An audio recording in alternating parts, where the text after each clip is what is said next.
duumessi tiifuu fida. Tiifuun yandoo fida yandoo duubaanis cabbii natti maamee jarana aannammoo haadha yaaduudha kan marrachiisu jabbii.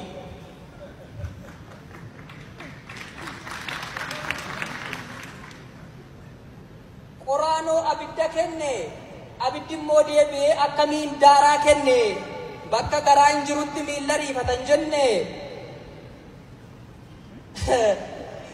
Ongee ittisuu danda'a ree mukti yoo hin qabne baala illeetti xinnoo sana gurri dheeratee dhuma tokko caala.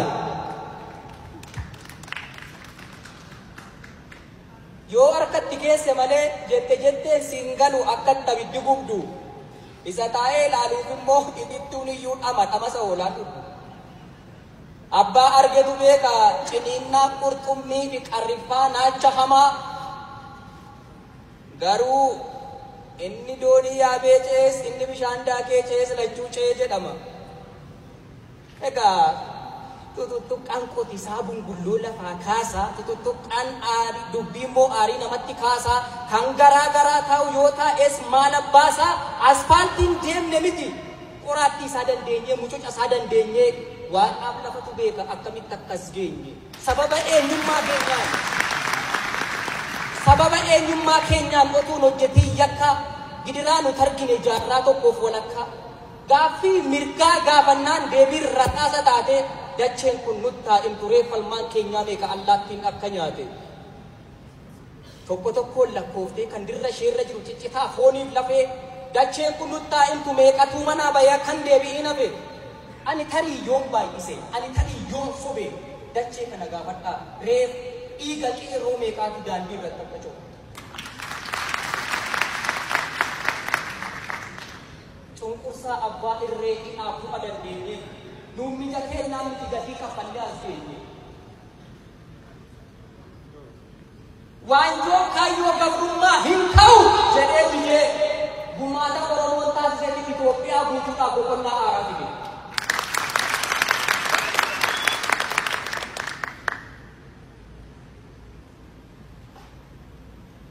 Erga Dooktar Lammaan dhufe erga Dooktar Abiyyi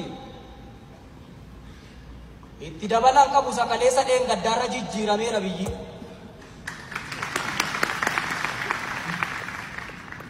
Itoophiyaan jaarraa tokko waliif Oromoo dhiibaa turte rakkina fidde malee gaafa kam rakkoo furte. Oromoon garuu waggaa tokkitti erga aangoorra taa'e seenaa biyyi kun hin qabne hojjetee lafa kaa'e.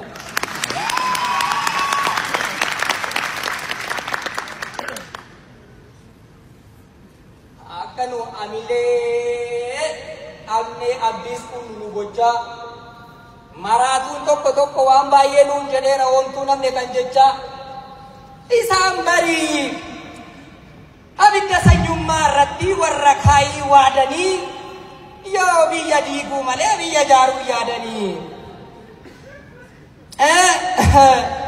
gaafa Oromoon mo'ee ameessuu nuuf hin dhaluu Qaallitti Qiliinxoo malee Kiiloo galuu sun tasa isaaniif hin malu.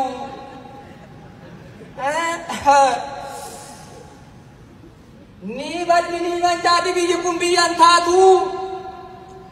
Gaafa Oromoo mo'e aduun lixxeeyyuu hin baatu.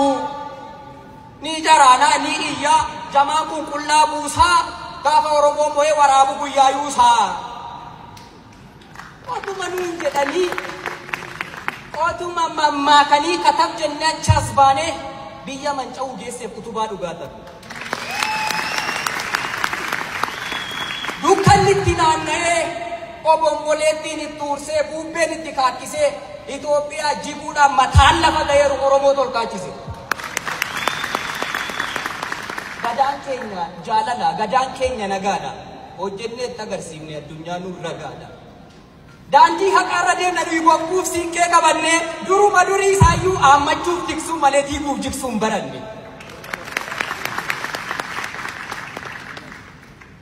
Waa'een dimokiraasii, waa'een mirgaaf dirqamaa miti uummata Oromoof seenaa waggaa 20 akka qaamaatti baannee akka bobaatti uffannee akaakayyuuf akkoodhaan dhalannee itti guddanne.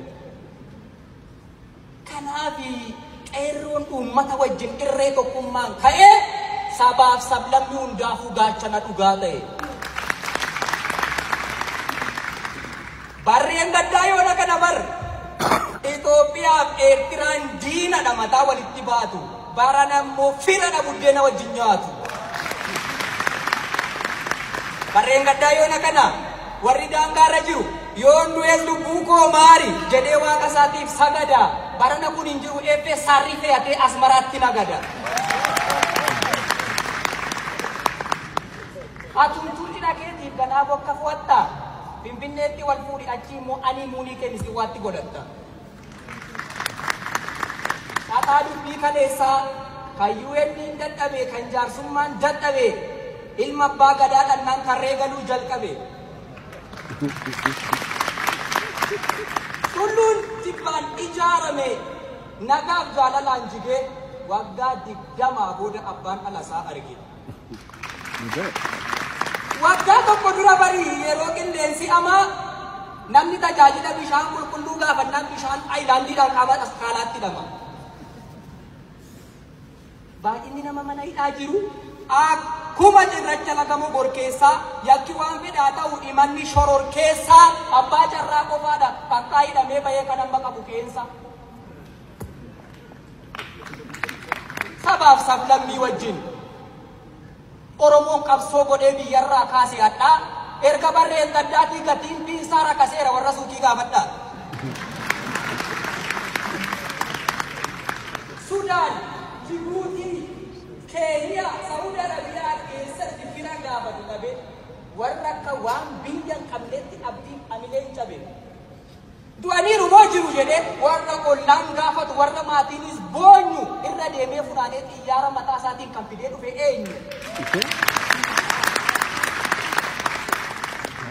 Waggaa tokko dura bari namni mootummaa mormu yookiin kan barreessaatiin qalaa yookiin manadhaa jira yookiin immoo biyya la jiraadhee fayyaa galamoo du'ee reeffa kooggalaa jedheenni yaaddoo dhiphuudhaan taa'ee bara eeggatu fayyaadhuma isaa dhufee ammas jira hundumtuu. Erga dhaladhee nagarre isa dura kan ture abbootiin natti maakaa mootummaa morkattoota maaddii tokkotti nyaatan biyyi kun argee beekaa. Kan tarsaa'u tarsaasee kan micciiru micciiree yoon dubbadhe baay'eedha waggaa tokko keessatti waan Oromoon jijjiire. Amma kanaafuu hundi guutee raaree lakkiin guunne yaafiraa gaafiin deebiin argatiin kumaatamatu jira. Garuu abdii qabna boorimmoo kana caalaatti ol jenna. Kanaafuu isa arganne eeggachaa isa dhabne hojjenna.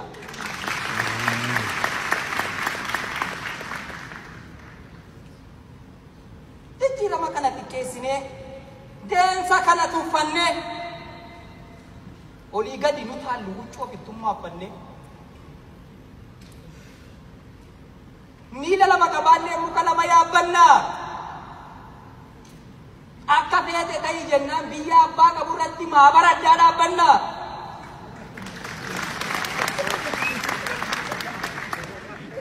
Adeemsa akkasii kun booddee ishee balaa qabdi. Uummata reefuu ka'ee mataa ol qabachaa jiru jala dhawwaaliinaa abdii. Herrega hin milkoomneef of hin xaxiinaa mataa Itoophiyaan isheen durii isheen tokko kabajjee tokko tuffattu suni hin deebitu lammataa. Warri kun siniif hin galle sirriitti na dhagaa. Oromoon akkuma biyya jaare warra biyya diiguu barbaadan hunda diiguu danda'a.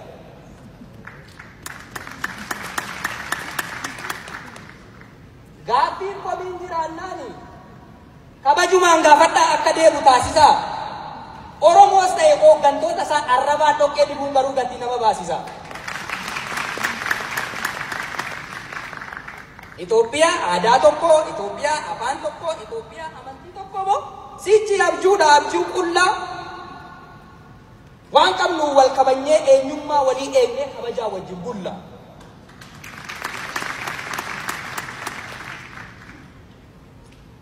Fedhii dhuunfaa wajjin fiinnee gargar faca'uu manna sabaaf sablammiin hunduu tokkummaadhaan jiraanna. Inni kuni Gumuzii, inni kuni Gambeella, inni kuni kan Duraati, inni kuni kan Teellaa. Inni kuni Oromoo, inni kuni Amaaraa, inni kuni Ararii, inni kuni Tigiree, inni kuni Afaarii. inni kun Sumaalee, inni kun kan Kibbaa, isa kana nan jaalladha, isa kana immoo nan jibbaa. Jennee ofittummaadhaan dhinyaan nu dhangaa gabu hubadhaa yaa jarana. Uummanni uummata wajjin wal qabdee tokko hin qabu.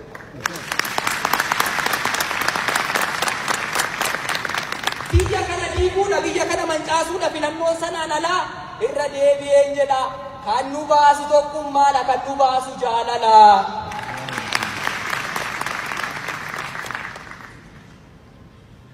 Yaa hooggantoota Oromoo isinis jara keenya. Dhagaa wal dhageenya. Ilmaan itti wareegdee kaffaltee gatii jabdu.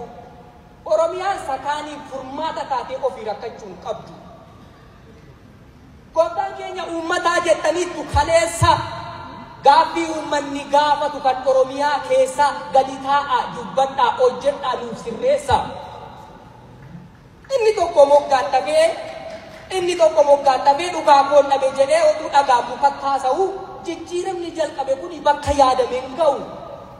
Hooggantoonni Oromoo kan ittiin laga ceetan argachuuf irree jabaa araara ammina hin qabneen tokko ta'aa jalqaba. Gaafa sana bareeda deemsi karaa mo'ichaa tokkummaan ilmaan keenyaa Itoophiyaafuu qoricha. Karoora dheeraa baaftanii fagootti maluun dura isa keessaa baatan sana rakkoo Oromiyaa furaa. Lafa miidhagsuuf jedhanii bokkaa roobaa jiru keessa halluu lafatti dibuu. Oromiyaan nagaa taanaan kan Itoophiyaan dhibuu galatooma.